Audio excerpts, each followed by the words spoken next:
Bonjour, vous écoutez le balado Regard croisé sur l'environnement de la Faculté des Arts et des Sciences de l'Université de Montréal. Mon nom est Christian Nadeau, je suis professeur au département de philosophie et j'aurai le plaisir d'animer ce balado. Dans chaque épisode, 2 professeurs de l'Université de Montréal, provenant de disciplines variées, aborderont l'environnement selon leur propre perspective. Bonne écoute.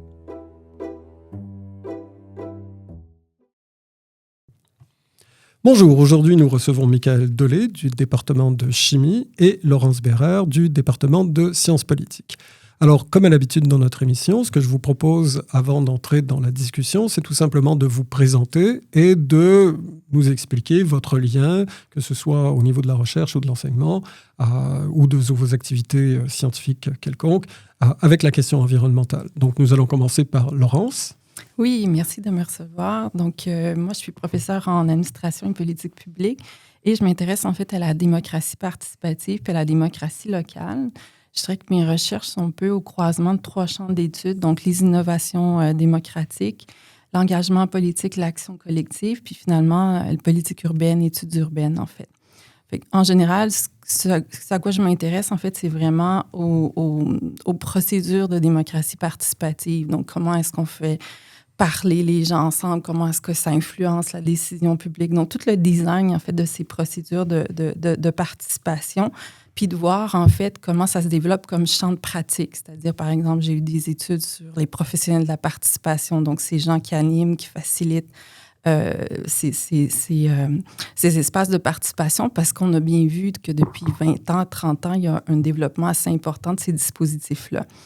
Je m'intéresse aussi comme aux nouvelles formes d'engagement politique. Avec une équipe de recherche, on s'est intéressé à la participation informelle, c'est-à-dire les formes de participation qui se passent un peu loin des groupes et des institutions, en se demandant justement c'était quoi les ponts avec la participation plus conventionnelle. Donc, par exemple, nous, on s'est intéressé au dumpster diving, le glanage urbain, qu'on peut dire en français, ou le verdissement dans les espaces publics.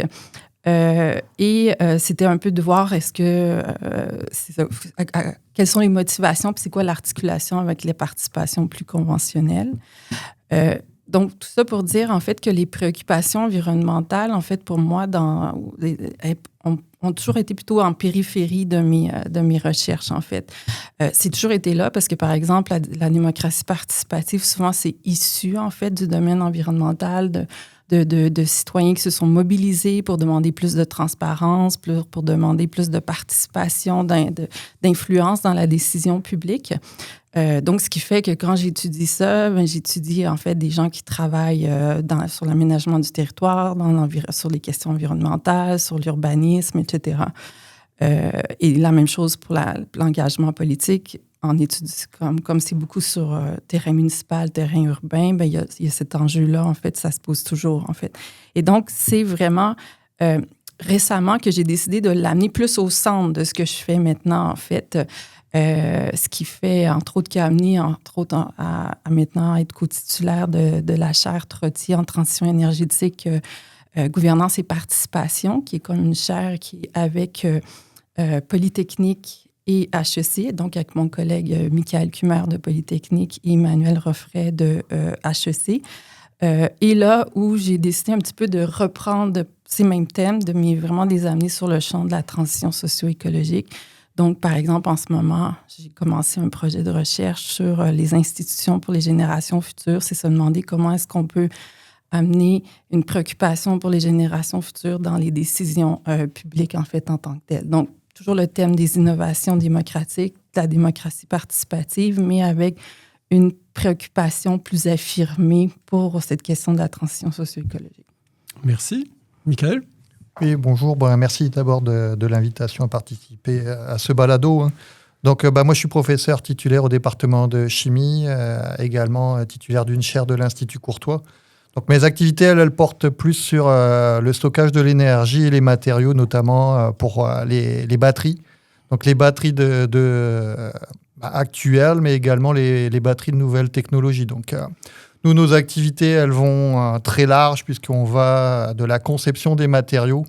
Donc, comment on peut développer des nouveaux procédés, notamment en s'appuyant sur les minerais locaux. Donc, on essaye de valoriser au maximum la chaîne de valeur locale pour justement minimiser l'empreinte environnementale, aussi bien en mining, en minage pour le bon français, et évidemment la transformation. Mais comment on peut également intégrer plus rapidement ces matériaux-là dans les batteries actuelles, voire les futures batteries, en essayant d'intégrer toujours le concept de devenir et donc d'intégrer de l'éco-conception. Comment on va pouvoir envisager la fin de vie de ces matériaux pour pouvoir justement minimiser les déchets. Et bon, ce n'est pas des concepts qui étaient évidemment intégrés du départ depuis des années. Et donc, on a tout un volet également sur le recyclage des matériaux.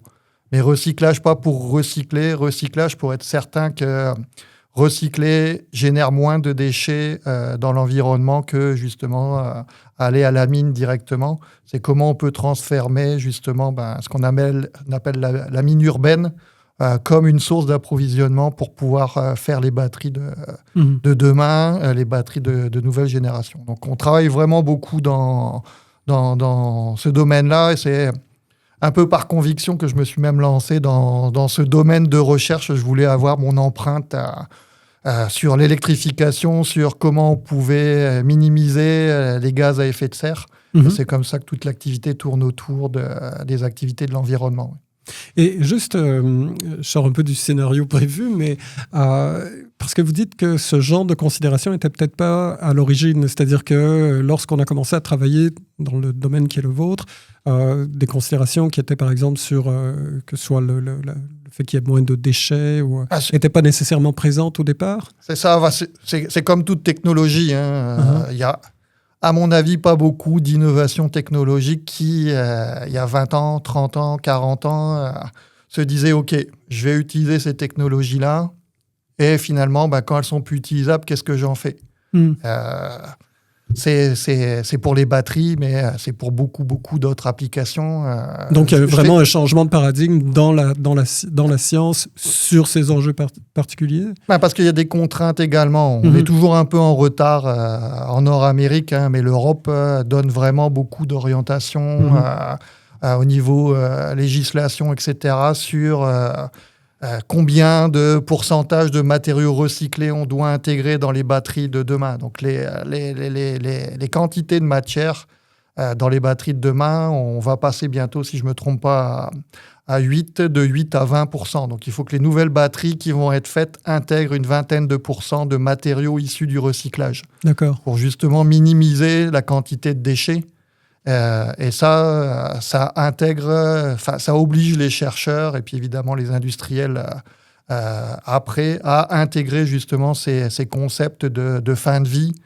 Comment on peut justement s'assurer de manière efficace à réintégrer ces matières actives à l'intérieur des technologies de demain.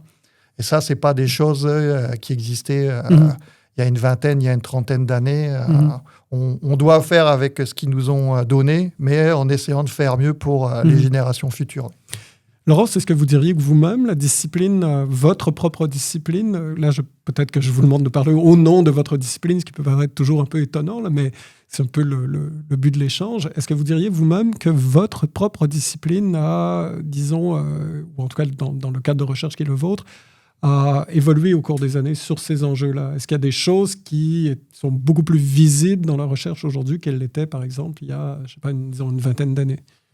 Bon, en sciences politiques, en fait, politique, ce qu'on appelle un peu politique environnementale, ça fait partie un peu, c'est comme, c'est même pas un sous-champ, en fait, c'est comme un objet, en fait, en tant que tel. Je pense que c'est plutôt, ça a suivi, en fait, le fait que la préoccupation dans la société soit de plus en plus là. C'est clair que ça a eu comme un peu d'influence sur la science politique en tant que telle. Mais dire que c'est au centre ou que c'est beaucoup plus présent, à part de se dire qu'on en a besoin aussi dans nos enseignements un peu, mais je dirais pas que c'est... qu'il y a eu un grand changement. Je pense plus que c'est venu colorer plusieurs, en fait...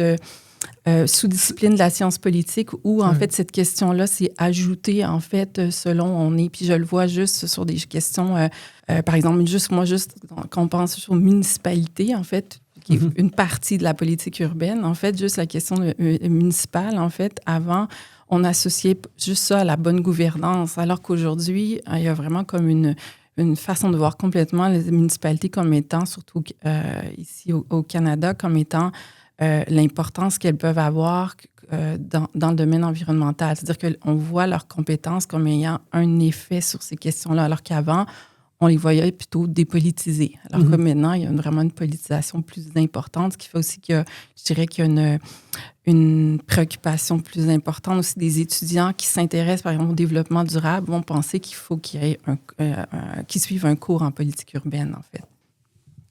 Ça m'amène à vous poser la question, en fait, de voir quel serait le rôle général de votre discipline. Là, on a donné des éléments du rôle actuel ou précis dans le cadre de vos recherches, mais de la manière dont vous voyez le rôle de vos disciplines sur la question environnementale. La raison pour laquelle je pose cette question, c'est que au départ de l'émission, en fait, on a fait une espèce de consultation et j'ai été frappé de voir le nombre de disciplines où justement la question environnementale jouait un rôle sinon significatif, mais en tout cas certainement pas mineur.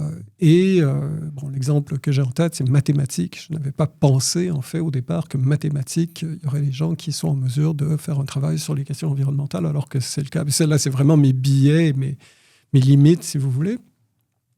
Mais en fait, un début de l'émission, c'est aussi de faire une espèce de sociologie, en fait, une radiographie, si vous voulez, des domaines scientifiques pour parler de la question environnementale. Donc, je serais curieux de vous entendre sur le rôle, enfin, la façon dont vous interprétez le rôle de votre discipline. Ça peut être de votre discipline au sens élargi, là, pas nécessairement ni de votre spécialité, ni simplement de ce qui se fait dans votre département.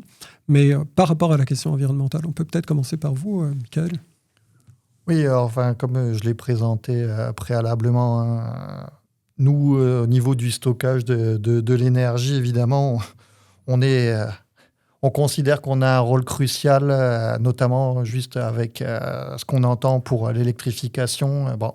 Que ça soit plus ou moins poussé par les gouvernements, on sait qu'actuellement, il y a beaucoup de fluctuations dans tout ça, mais l'impact qu'on a, on se voit vraiment comme une contribution importante, mais complexe à la fois du rôle du stockage de l'énergie. Il y a le rôle qu'on va avoir comme étant une solution à un des défis majeurs de comment on remplace les véhicules à essence par des véhicules qui, évidemment, vont générer moins de gaz à effet de serre.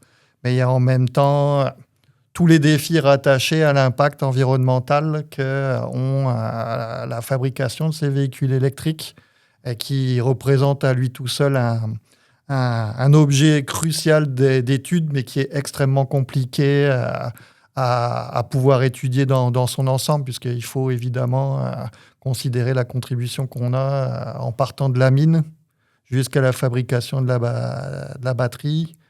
Finalement, qu'est-ce que ça donne à la fin de la vie de cette batterie? Est-ce qu'on la recycle? Qu'est-ce que ça importe comme contribution environnementale? Donc, on joue dans ce niveau-là dans mon domaine, à savoir que les études se poursuivent. Si vous suivez les nouvelles, on entend un peu tout et rien sur le sujet, sur est-ce que finalement ça vaut la peine ou pas. On commence à avoir des études sérieuses qui démontrent que dans les régions, les pays où la source d'électricité est plutôt verte, vraiment le Québec en est un des exemples avec son hydroélectricité, que très rapidement, en moins de 50-60 000 km, l'impact du véhicule électrique va être largement moindre en émissions de gaz à effet de serre. Dans les pays où il y a beaucoup plus de sources d'électricité carbonée, ce point de transition où finalement la quantité de gaz à effet de serre générée pour fabriquer le véhicule, sachant qu'on le charge avec de l'électricité à base de charbon, recule ce point de transition. Finalement, est-ce qu'il y a un intérêt à avoir un véhicule électrique ? Donc ça, c'est tout le débat, c'est là où on se trouve. Comment nous, on peut déjà faire des matériaux, des batteries qui, évidemment, ont le moindre impact environnemental, mais c'est une fois qu'on a l'objet fini, c'est quoi sa contribution. Et à ce jour, il y a encore énormément d'études qui doivent être poussées pour pouvoir y répondre. Ce que ça montre, en fait, c'est que, d'une part, il y a votre travail très ciblé, mais il y a des circonstances de ce travail. C'est-à-dire que ce soit, par exemple, au niveau des acteurs politiques qui vont aller dans le sens des énergies renouvelables, ou aussi, au sein de, vous le disiez vous-même, par exemple, la question des batteries souvent est mal comprise dans le débat public parce que parfois, on n'a tout simplement pas les bonnes informations ou alors parce qu'à une époque, on manquait d'études. Mais les gens se permettaient d'avoir un avis quand même. Et peut-être que, Laurence, c'est quelque chose qui pourrait vous solliciter là, dans le cadre de vos expertises. Oui, mais en fait, si j'essayais, moi, de répondre à cette question-là, ce que moi, je remarque souvent, c'est que lorsqu'on parle de ces débats-là, par exemple, là, qu'est-ce qu'on fait avec la filière batterie, on arrive tout de suite assez rapidement au fait que c'est comme si moi je me sens tout de suite concernée parce qu'on renvoie ça vers des questions qu'on se pose en sciences politiques, c'est-à-dire la responsabilité des gouvernements, la responsabilité aussi des citoyens est-ce qu'ils sont en faveur ou pas contre la transition, est-ce qu'ils vont résister ou pas, etc. Et donc, on est interpellé sur la question des processus, de la gouvernance, de la mobilisation aussi également, sur les questions de polarisation. Donc, j'ai l'impression que dès qu'on parle, en fait, d'un aspect ou l'autre de la transition, comme là pour les batteries, en fait, on arrive tout de suite dans le champ, en fait, de la politique. Et que là se pose la question des blocages institutionnels. Pourquoi est-ce qu'on n'arrive pas à avancer? Pourquoi est-ce que la filière batterie, la fameuse question au Québec, pourquoi est-ce qu'on a pris du retard à un certain moment donné? On a arrêté alors que c'était vu comme... maintenant, aujourd'hui, on en parle comme étant vraiment essentiel. Bon, depuis quelques semaines, il y a certains reculs là-dessus. Mais en tout cas, ce que je veux dire, c'est qu'il y a toutes sortes de questions à savoir pourquoi... ces blocages institutionnels, pourquoi est-ce qu'on n'a pas été plus de l'avant ou pourquoi est-ce que les citoyens résistent à certains types de changements à faire, en fait. Donc, j'ai l'impression qu'en sciences politiques, on est très interpellé parce que dès que j'entends, en fait, un discours sur la transition socio-écologique, ça finit toujours à la fin sur il faudrait que les politiques fassent autrement, il faudrait que les citoyens soient plus mobilisés, puis il faudrait que l'opinion publique soit autrement. Ouais. Et en même temps, on pourrait dire, je vous laisse rebondir tout de suite, on pourrait dire aussi que parfois on a l'impression que le débat finalement n'est qu'un débat de politique, alors que ce que vous dites, c'est attention, il y a des faits qui doivent être examinés correctement et que parfois, en fait, les blocages sont de l'ordre aussi technologique, par exemple. Il y a les blocages technologiques et aujourd'hui, surtout encore plus avec le contexte... On sait très bien qu'on a pris du retard. Je pourrais discuter pendant des heures sur le pourquoi on a eu du retard. À juste rappel, c'est que la technologie aujourd'hui utilisée par les batteries chinoises, qui est un matériau qui a été optimisé et dont les brevets ont rapporté pas mal d'argent, même à l'Université de Montréal. Le fait que ça a été développé en Chine, c'est que la Chine a eu une stratégie de long terme pour pouvoir trouver un moyen de contourner la propriété intellectuelle et pouvoir se développer. Et parce qu'il y a eu un très gros soutien également d'une vision du gouvernement. Et aujourd'hui, on est dans une question, donc on revient sur les questions politiques, où on a une certaine souveraineté technologique sur laquelle on ne peut pas s'asseoir. Et que les décisions actuelles sont extrêmement importantes. Et en même temps, les gouvernements doivent faire face au fait que le milieu de la batterie est extrêmement compliqué de par les contraintes évidemment économiques ou autre chose qu'on voit apparaître également. Et donc, il y a tout un équilibre à trouver sur le fait que, oui, il faut qu'on garde notre indépendance énergétique.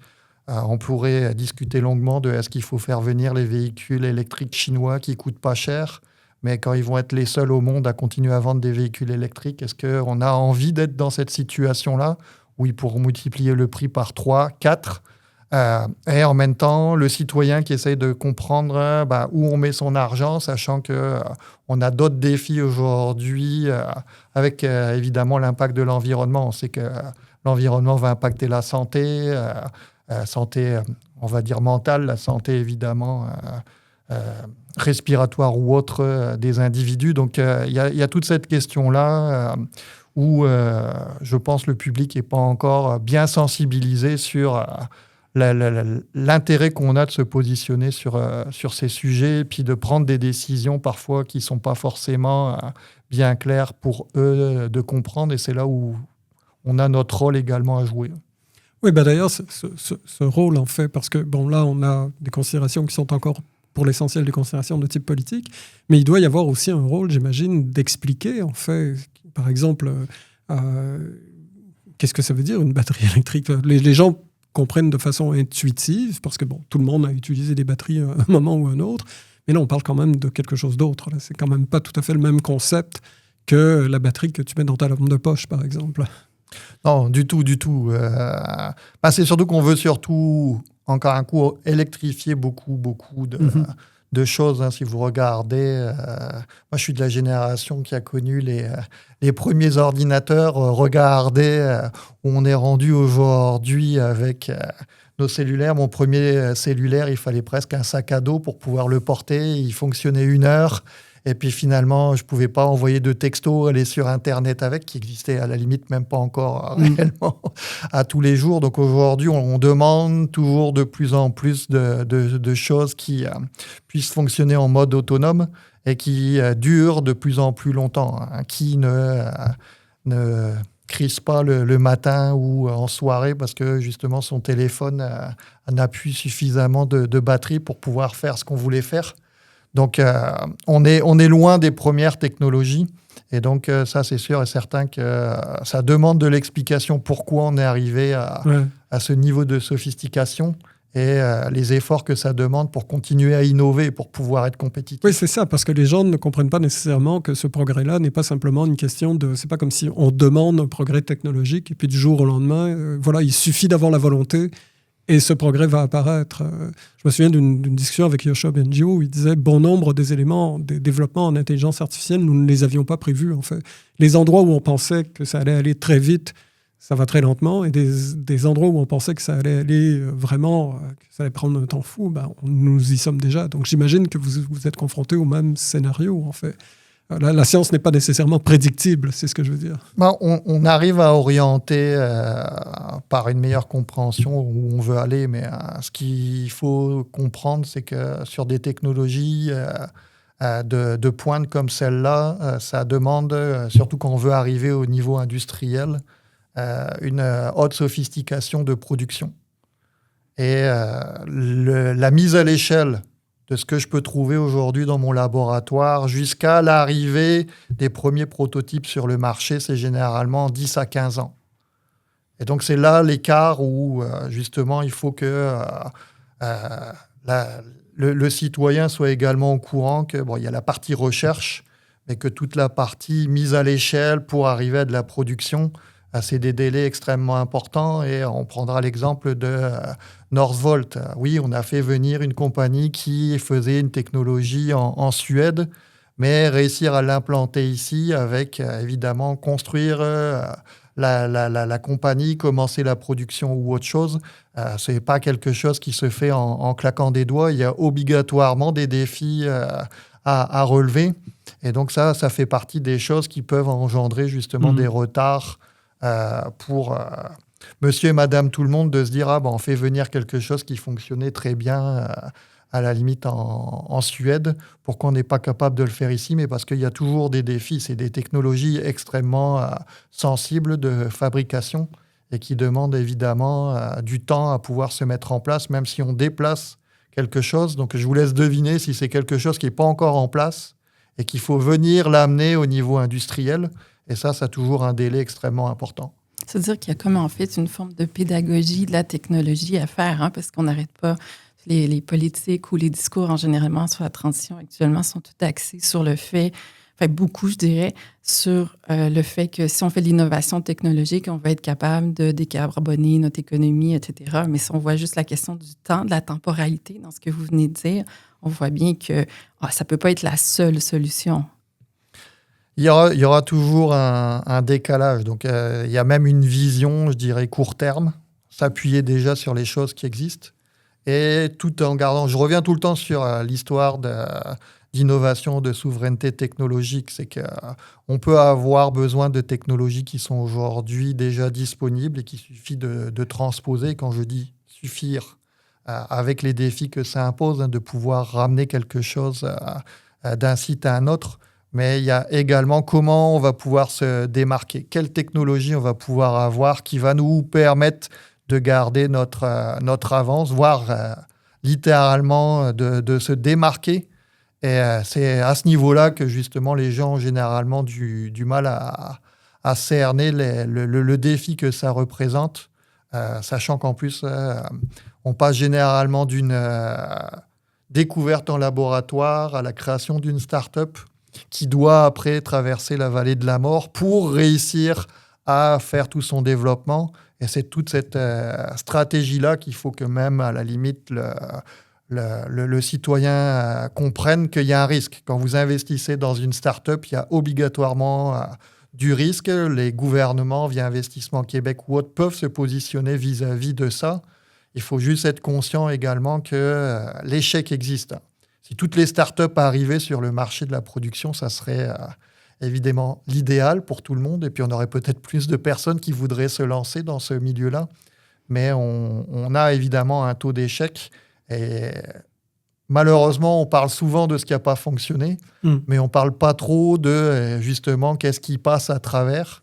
Et moi qui ai un passé un peu industriel, je répète tout le temps que mon patron me disait « Michael, tu as le droit de te tromper. Tu n'as pas juste le droit que de te tromper. » Donc, je peux faire des erreurs, mais je ne peux pas faire que des erreurs. Et Laurence, est-ce que vous diriez qu'il y a la même question de temporalité au niveau du débat public? Parce que j'imagine qu'au-delà de la question que vous adressez à Michael, j'imagine qu'il y a aussi ce type d'enjeu, c'est-à-dire il y a une évolution des perceptions, et puis il y a des événements contingents, en fait. Tout à coup, il se produit quelque chose qu'on n'avait pas escompté, et puis qui change la nature du débat public. Mais en fait, sur la question de la temporalité, il y a plusieurs choses, en fait, parce qu'on voit actuellement, il y a vraiment une préoccupation, autant, je dirais, dans la recherche que même chez les acteurs sociaux sur cette question de la temporalité à cause du discours sur l'urgence climatique. On a l'impression qu'il faut agir maintenant, mais en même temps, on a l'impression qu'il ne se fait pas grand-chose, qu'on n'avance pas, que les gouvernements ne sont pas très mobilisés. Puis, on se dit, mais c'est maintenant qu'il faut agir, mais en même temps aussi, on sait que plusieurs des actions qu'on peut avoir, en fait, vont avoir un temps long. Juste avec l'exemple qu'on vient d'avoir sur certaines batteries, on le voit bien. Donc, qu'est-ce qu'on fait, en fait, en termes de politique publique? Comment est-ce qu'on fait pour penser, en fait, le maintenant par rapport à ce qui s'en vient? Et donc, quand je parlais tantôt que moi, je m'intéresse entre autres sur les institutions pour les générations futures, c'est essayer un peu plus de jouer avec cette temporalité-là. C'est pas que ça n'existait pas avant, évidemment. Les gouvernements ont toujours été bons pour faire de la planification, puis essayer d'avoir des plans sur quinquennal ou ce genre de choses. Mais là, c'est beaucoup plus, en fait, d'essayer d'être plus systématique, en fait, dans ces instances-là qu'on appelle institutions pour les générations futures, d'essayer davantage de penser l'effet de nos décisions actuelles sur un temps plus ou moins long. Donc, on voit déjà un peu cette tendance-là, par exemple, dans des formes de planification. Par exemple, la Ville de Montréal a décidé pour la première fois de faire un plan d'urbanisme 2050 sur un temps beaucoup long.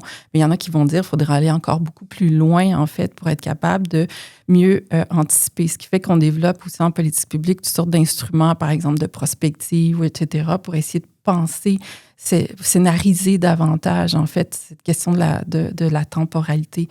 Puis pourquoi on le fait, c'est qu'en même temps, on se dit, nos institutions actuelles, en fait, sont mal outillées pour répondre à la question de la temporalité. En démocratie, avec le principe de compétition auquel on est attaché, en fait, déjà, on a nos mandats, les mandats des élus sont 4 ans, donc ce qui fait que généralement, la temporalité, elle est plutôt sur 4 ans. Mm-hmm. Puis un élu qui voudrait penser davantage sur un temps plus long, il n'y a pas un incitatif si grand que ça parce qu'il peut savoir que dans 4 ans, il va avoir un nouvel élu puis il va peut-être défaire ce qu'il va faire. Donc, lui, il a l'intérêt à essayer essayer de faire en sorte que ce soit que son action a un effet sur un temps relativement court. Puis, on se dit, on est un peu mal outillé pour penser ce temps long-là. Donc, ça, c'est en politique publique, mais il y a aussi, par exemple, dans les mouvements sociaux, il y a cette question-là d'avoir où on en est, en fait, dans la crise climatique, c'est-à-dire, est-ce qu'on est... c'est quoi quand on dit d'urgence climatique? Est-ce qu'on est déjà passé au-delà d'un point on parle de tipping point, là, de point de basculement, où est-ce que finalement, on ne pourra pas vraiment revenir en arrière, puis réduire de façon importante les GES, puis on est déjà dans un nouveau monde, si on veut. Mais alors, comment est-ce qu'on pense notre action actuellement, en fait, comme militant, ou etc.? Qu'est-ce qui est le plus important? Donc, il y a on sent en ce moment qu'il y a tout un enjeu de réflexion sur qu'est-ce qu'il faut faire maintenant, penser aussi en même temps le futur. Donc, toute cette articulation de la temporalité est très importante, autant dans les politiques publiques, enfin, je ne dis pas chez tous les acteurs, mais en tout cas, il y a une préoccupation pour ça, puis de développer aussi, donc en politique publique, des nouveaux outils, puis aussi développer une réflexion sur cette question de la temporalité dans l'action collective, en fait. Mais j'aimerais vous entendre tous les deux parce qu'à la suite de votre propos, on a parfois l'impression que appelons-les les experts scientifiques, en fait, vont être mobilisés, par exemple, par les autorités publiques, les pouvoirs publics, soit pour cautionner un discours, soit comme consultants, mais toute la question de savoir c'est quel sera leur rôle réel. C'est-à-dire, est-ce qu'il y a un impact, en fait, de leur discours, de leur expertise, autre que soit on range ça dans un placard, ou alors, au contraire, on y voit comme une espèce de caution. Et puis, j'aimerais savoir aussi la même question du point de vue du public. C'est-à-dire, est-ce que, on est tous interpellés pour des émissions de radio, un peu comme celle-ci, mais disons par des chaînes publiques. Et puis, on se pose toujours la question, pourquoi je fais ça? Est-ce que ça vaut vraiment le coup? Et puis, on dit toujours oui parce que, on ne peut pas être contre la vertu.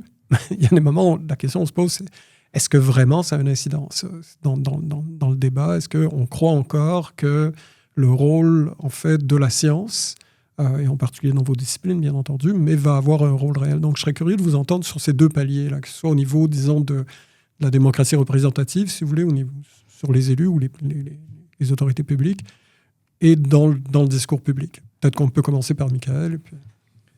Pour le premier point, je dirais que, en tout cas, en ce qui me concerne, et le développement de la filière batterie, on a souvent été interrogé pour commenter les prises de décision qui ont été faites, plus que vraiment en positionnement amont de est-ce qu'on peut aider à avoir un choix éclairé, une aide à la décision. Donc ça, c'est les débats qu'on a actuellement dans différents organismes. On fait partie, l'Université de Montréal est impliquée dans la zone d'innovation sur la transition énergétique qui est du côté de Trois-Rivières, Shawinigan, Bécancour. Et justement, on fait partie du conseil scientifique. Et une des discussions qu'on a aujourd'hui, c'est comment ce conseil scientifique qui représente évidemment quasiment toutes les universités du Québec qui sont actifs dans ce secteur de la transition, aussi bien sur l'hydrogène que sur le stockage d'énergie, que sur la décarbonation du secteur industriel, etc. Donc ça commence à se mettre en place. On a des débats, mais en même temps, on tombe dans le moment où, justement, on parlait de la vision à 4 ans, où on est à 1 an des élections. Et donc, finalement, on se rend compte que oui, on commence à avoir finalement un petit peu d'écho à ce niveau-là, mais qu'en même temps, il y a d'autres critères qui vont rentrer en ligne de compte pour pouvoir justement satisfaire un peu tout le monde, et notamment l'électeur, puisque c'est lui à la fin qui doit donner son avis. Et donc, c'est pas encore facile de pouvoir avoir forcément un rôle à jouer au niveau. Mais vous avez une vraie plateforme. C'est pas. On commence à l'avoir. On va voir. Comme pour tout, on a parlé de temporalité. Le temps que tout ça se mette en place, que les choses soient vraiment efficaces, demande toujours du temps. Je vous dirais que je pense que maintenant, on le verra plus à la limite après les prochaines élections, quel effet ça va avoir. Sachant qu'on devra également vivre avec finalement ce que la filière batterie aujourd'hui aura laissé dans 1 an pour le nouveau mandat du nouveau gouvernement qui s'en vient. Donc, ce regroupement universitaire pourrait avoir des impacts, si je comprends bien, pour les deux volets de la question, là, à la fois auprès des pouvoirs publics, mais aussi à l'intérieur du débat public. C'est ce que vous me dites? Voilà, c'est ça. Essayer d'avoir une action plus concertée que quand il y a une décision qui est annoncée au niveau gouvernemental, à la limite, on puisse avoir été consulté en amont, déjà, pour être certain qu'à la limite, on est aligné ou pas. Hein, ça fait partie du débat. Mais que, justement, on puisse venir après expliquer le positionnement qu'on a, justement, aux citoyens pour qu'il ait une meilleure connaissance que juste une annonce généralement dans la presse ou une annonce gouvernementale qui n'est pas forcément très détaillée, très technique, pour leur expliquer un peu pourquoi on en est arrivé à ces décisions. Laurence, est-ce que vous avez le même sentiment? Moi, je n'ai peut-être pas la vision que vous décriviez dans votre question. Évidemment, l'instrumentalisation de l'expertise, elle est là, puis elle est toujours un risque important. Mais moi, je travaille beaucoup en général avec les acteurs locaux, que ce soit les mouvements citoyens ou avec les fonctionnaires également, les fonctionnaires municipaux ou les fonctionnaires de toute institution locale, en fait. Puis moi, je trouve au contraire qu'ils sont très demandeurs de l'expertise. À la fois de l'expertise universitaire, mais aussi qu'on serve comme scientifique à pouvoir réunir les différents savoirs, puis être initiateur de ces plateformes de partage de savoir, en fait. Puis on le voit d'ailleurs au niveau municipal, il y a vraiment comme un appel à baser la décision, par exemple, sur les données probantes. Il y a tout un réseau de conseillers scientifiques municipaux qui s'est mis en place. Et puis, moi, ce que je vois au contraire, c'est vouloir sortir, décloisonner, en fait, des filières ou des services, en fait, pour pouvoir voir ce qui se passe dans une autre institution locale, dont on est dans le municipal, qu'est-ce qu'ils font en santé, est-ce qu'on a les mêmes problèmes, etc.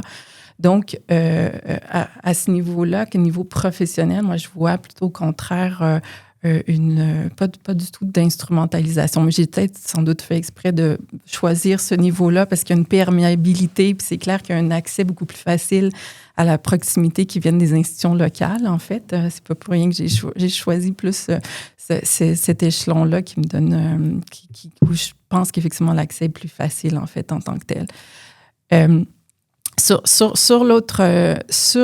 l'autre question, moi qui travaille en fait sur la démocratie participative, qui travaille beaucoup avec les collectifs citoyens également, en fait, c'est sûr que je vois que je pourrais pas dire qu'on n'a pas de rôle à faire là. C'est clair qu'on a un rôle de transfert, mais de recevoir aussi. Moi, j'essaie de rester ouverte, en fait, à voir les questions qu'on se pose, puis voir comment, moi, ça peut influencer mon travail, en fait.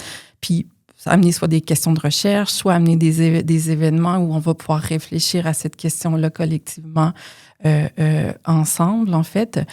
Et je crois sincèrement, en fait, pourquoi que je m'intéresse aux innovations démocratiques, c'est que je crois que on pourrait aller beaucoup plus loin dans la discussion collective sur toutes sortes d'enjeux, même sur des enjeux techniques comme la batterie. Justement, faire un événement sur qu'est-ce que c'est la batterie électrique, pourquoi est-ce que c'est si complexe et pourquoi est-ce qu'on devrait ou non baser notre politique énergétique là-dessus. Tu sais, moi, je crois... ce que je vois quand je vais dans des instances de participation, c'est qu'il y a une intelligence collective qui est très forte, puis qu'à la fois, c'est un endroit d'éducation pour tout le monde, pour les experts aussi, parce que généralement, on y va comme expert, mais on entend un autre expert, puis ça nous permet de décloisonner. Et je pense qu'avec les décisions difficiles qu'on doit prendre dans les prochaines années, je pense qu'il faut encore plus investir sur ces innovations démocratiques-là pour nous amener à décloisonner, mais pas juste entre experts, mais pour être capable de l'amener sur le terrain des citoyens, en fait, pour que la discussion collective puisse se faire, en fait. Mais justement, avant même de l'emmener dans le débat public pour sortir du cadre des experts, la question que j'aimerais vous poser, c'est le rapport entre les différents types d'expertise. Parce que très souvent, dans l'émission, ce qu'on a entendu, c'est que l'environnement, par définition, les questions environnementales sont interdisciplinaires. Et en même temps, on a quand même l'impression que les choses se font de façon très isolée. Là. Les gens vont travailler chacun dans leur discipline. Donc, je serais curieux de vous entendre. indépendamment de votre pratique actuelle, là, c'est-à-dire ça peut être votre pratique actuelle, mais sur ce que vous pensez nécessaire comme type d'interdisciplinarité pour des questions comme celle de l'environnement. Alors, moi, par exemple, donc, je suis co-titulaire de cette nouvelle chaire où on est de 3 disciplines différentes. Donc, la question se pose depuis plusieurs mois. On est au début, en fait, de cette chaire-là, puis on se demande, en fait, comment faire. Et c'est vrai que c'est un enjeu, c'est pas facile. Et tous nos premiers mois de travail, et ça continue encore, c'est vraiment d'apprendre à construire des ponts, de partager un vocabulaire, partager des préoccupations. On va le faire de différentes façons. Ça peut être de prendre l'expertise de un, puis de voir qu'est-ce que ça voudrait dire dans notre champ. Par exemple, mon collègue Michael fait beaucoup de la modélisation énergétique. Vendredi, on organise en fait un séminaire en fait sur la modélisation énergétique, mais comme instrument de gouvernance. Est-ce que ça influence les gouvernements? Comment est-ce qu'on pourrait mieux les développer? C'est quoi à quel point ça alimente les politiques publiques ou pas? On est au début, on tâtonne, on essaie de trouver, mais c'est notre manière de voir comment est-ce qu'on peut partager. Ensuite, on essaie de développer notre chaire de cette manière-là, puis en réunissant nos étudiants aussi pour qu'ils partagent leurs préoccupations pour développer ce vocabulaire. Mais évidemment, je le disais dans une réunion, moi, avant de même parler d'interdisciplinarité, je veux juste que pour l'instant, on parle plus d'articulation entre nos différents savoirs pour comprendre au moins ce que fait chacun. En fait, ça va déjà être beaucoup. Mais c'est clair que pour moi, c'est pas facile. Ceci dit, je le vois, par exemple, sur les innovations démocratiques, je trouve qu'il y a de plus en plus là aussi, il y a comme une possibilité. Comme en ce moment, il y a des innovations. Là, moi, je m'intéresse aux innovations démocratiques en lien avec l'Institut pour les générations futures, mais il y en a aussi également actuellement qui se développent sur comment donner une voix à la nature, en fait. Et donc, pas juste d'un point de vue du droit, hein, on sait qu'on dit donner les droits à la nature, mais c'est vraiment comment donner une voix, comme représenter la nature dans les décisions publiques.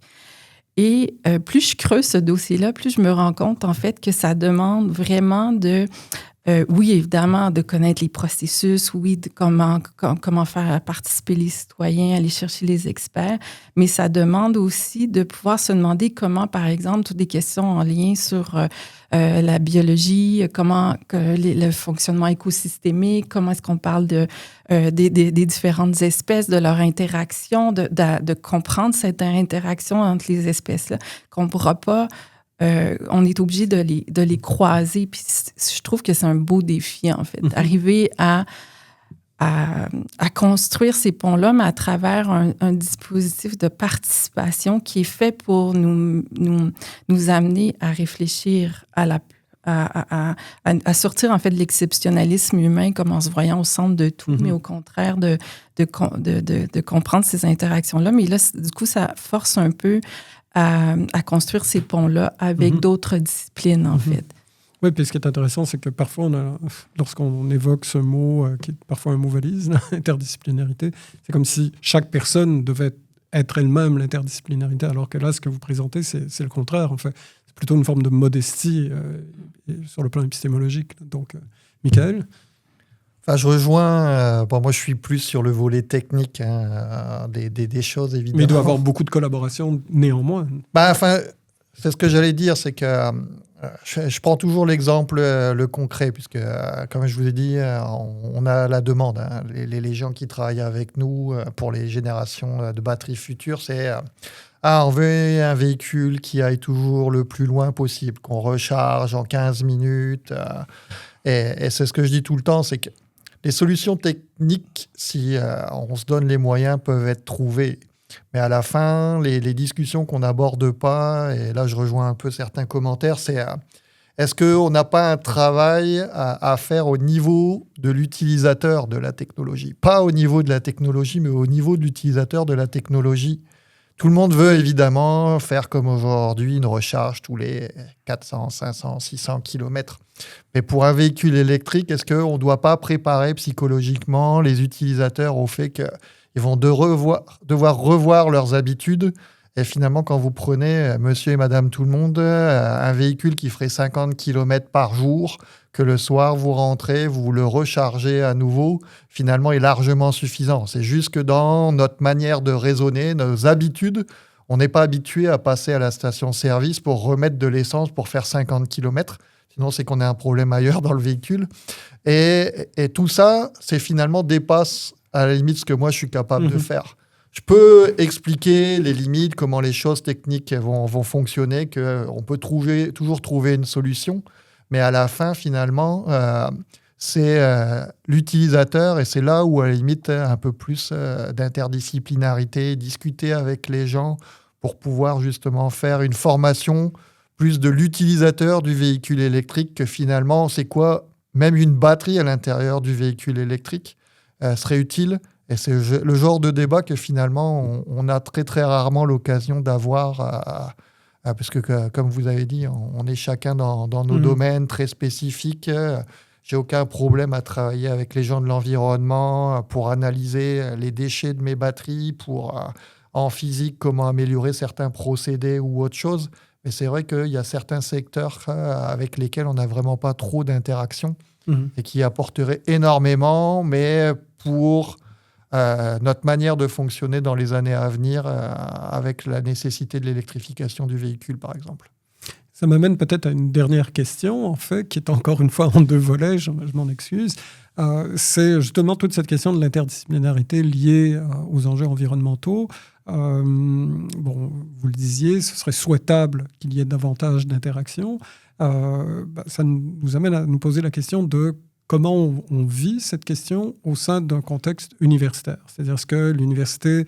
je ne dirais pas tellement l'institution, comme par exemple l'Université de Montréal. Je dirais plutôt, est-ce que nos mœurs universitaires ou est-ce que la manière dont on pense la recherche favorise ce cloisonnement ou est-ce que finalement c'est vraiment une question de perception et on peut vraiment changer les choses? Ça sera un premier volet qui est déjà très important. Et le deuxième volet, ce qui m'intéresse aussi, c'est qu'est-ce que ça change par rapport à notre expérience en relation avec les étudiants et les étudiantes?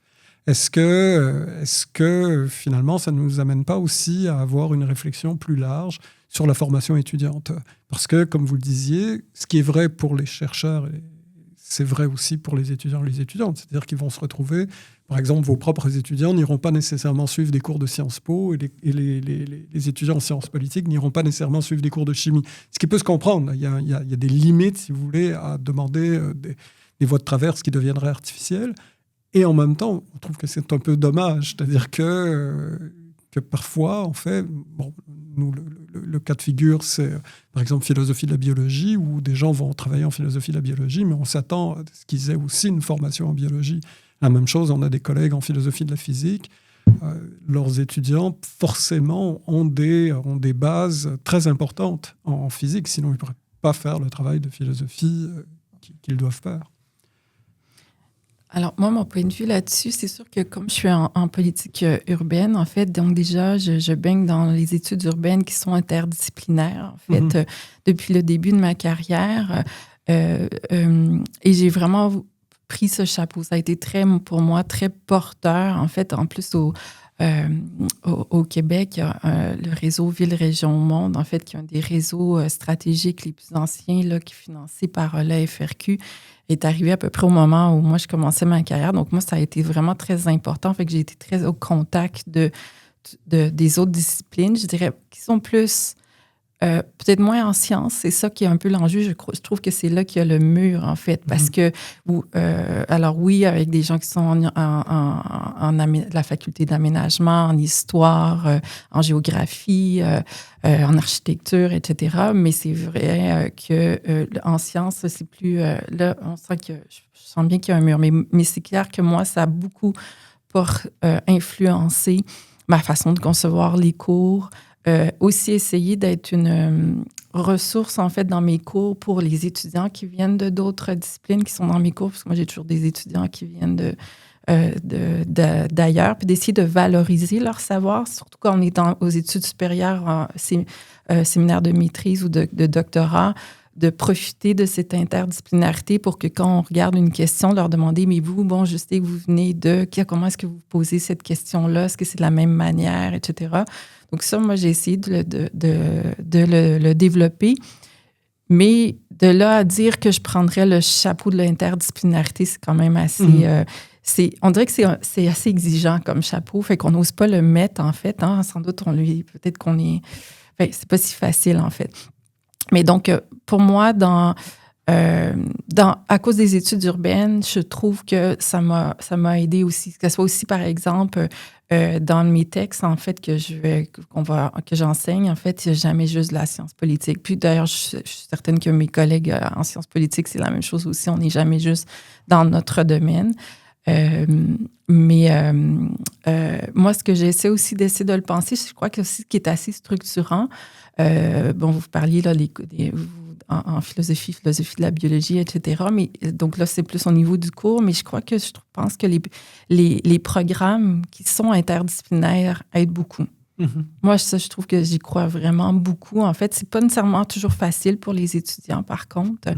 Il y en a qui sont plus réussis que d'autres, c'est-à-dire parce qu'on sent qu'il y en a il leur manque d'ancrage disciplinaire, en fait, au contraire. Donc, quand c'est le temps de faire une problématique, on a l'impression qu'ils n'ont pas vraiment de grandes questions auxquelles ils appartiennent puis qu'ils savent développer.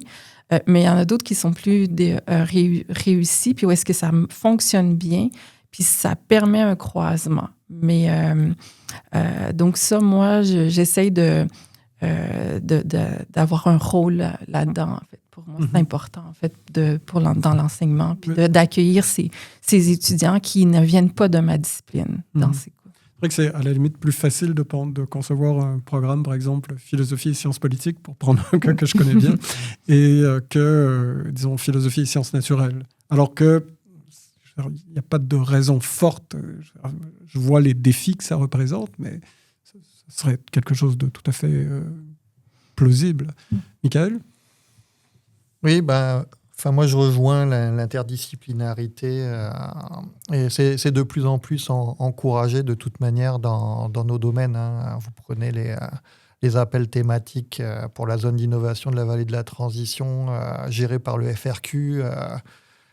Ils imposent dorénavant d'avoir un volet sciences humaines et sociales, par exemple, dans une partie des projets.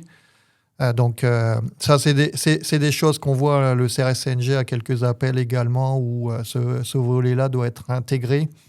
Donc, par contre, je rejoins que c'est souvent un défi parce que nous, on est très technique. Et c'est souvent un défi quand vous voulez ajouter un volet, qu'on parle de sciences politiques, de sciences humaines et sociales. Quand la majorité du temps, à l'université, vous êtes sur des niveaux de développement très, très amont. Parfois, c'est des projets où vous êtes juste à la conception de l'idée. Vous allez commencer les premières expériences à laboratoire. Vous ne savez pas si la technologie va fonctionner. Vous ne savez pas ça va être quoi le produit final qui va être développé. Et ça demande en même temps de demander aux collègues dans l'interdisciplinarité si telle technologie sous cette forme-là, etc., elle arrive sur le marché, finalement, ça va être quoi l'impact sur la société, au niveau des politiques ou autres, comment on va pouvoir... Donc, c'est qu'on est très amont au niveau technologique, c'est peut-être beaucoup plus simple de l'intégrer, et là, on sort un peu de l'université quand une entreprise, justement, commence à avoir une technologie proche de la production, où elle va pouvoir aller voir mes collègues et leur dire « voilà notre produit, est-ce que vous pouvez faire une étude sur le cycle de vie, sur comment la société va le percevoir, etc. » que nous, on est en amont. Donc, on essaye de le mettre de plus en plus, mais j'avoue que c'est un des défis pour nous, où généralement, on est vraiment très, très tôt dans qu'est-ce que va être le produit final. Parfois, c'est même juste de la compréhension. Donc, comment réussir à mettre de la compréhension fondamentale, rattacher à un projet qui est beaucoup plus de comment, à la limite, le citoyen va percevoir ça, ou les politiques ou autres. C'est vrai que c'est un défi. Et après, au niveau des étudiants, pour la deuxième partie de la question, c'est quelque chose qu'on encourage de par les appels à projets. Par contre, réussir à mettre en place des formations de ce type-là, c'est tout un défi pour les mêmes raisons, c'est qu'on a des évaluations. Et rentrer dans un programme qui n'est pas le vôtre est souvent compliqué. Et nous, on le vit actuellement. Moi, je suis dans l'Institut Courtois qui vise à essayer de mettre de l'automatisation, de l'intelligence artificielle dans la découverte des nouveaux matériaux. Et juste envoyer mes étudiants se former à l'intelligence artificielle quand ils viennent avec un très gros bagage de connaissances en chimie, mais on leur demande de pouvoir programmer en Python, de pouvoir le faire dans des cours d'étudiants avancés et finalement, sans avoir suivi les premiers cours de la formation au niveau bac ou autre, fait que généralement les étudiants peuvent assister aux cours, mais au moment de l'évaluation, ils ne traitent pas l'évaluation comme il faudrait le faire si vous aviez suivi tout le cursus traditionnel. Et généralement, là, ça se traduit par pas forcément les notes attendues, même si c'est des très bons étudiants. Donc aujourd'hui, c'est ce défi-là. Comment on arrive à mettre finalement des programmes interdisciplinaires qui puissent permettre une évaluation et en considérant qu'un étudiant est à la limite pas fait son bac, qu'il est en études graduées, un étudiant à la maîtrise. Et j'ai un de mes étudiants à la maîtrise qui est intéressé à avoir un codiplôme en sciences politiques, justement. Comment il rentre dans un cours? Est-ce qu'on peut lui faire valider un cours de niveau bac, première année, juste déjà, sachant qu'il est à la maîtrise? C'est comment on met en place ces ponts et comment on peut les faire reconnaître par, finalement, les formations très spécifiques. Vous prenez chimie-physique, on n'est pas si éloigné. Et c'est déjà même difficile. Réussir à mettre un programme où nos étudiants de chimie pourraient réussir en suivant un cours en physique, c'est des discussions qu'on a en ce moment. On essaye de voir comment le mettre en place. Oui, puis il y a la reconnaissance des crédits par la suite. Ouais. Mais écoutez, c'est vraiment formidable. Ça nous montre qu'effectivement, il y a beaucoup de défis, mais en même temps, c'est tout l'intérêt de la chose. C'est-à-dire que la question environnementale, d'une certaine manière, nous pousse à aller plus loin dans le genre d'investigation, que ce soit au sujet de l'environnement ou même dans la façon de percevoir nos recherches. Et je vous remercie donc pour votre contribution à cette belle réflexion. Merci beaucoup. Merci. Merci de l'invitation.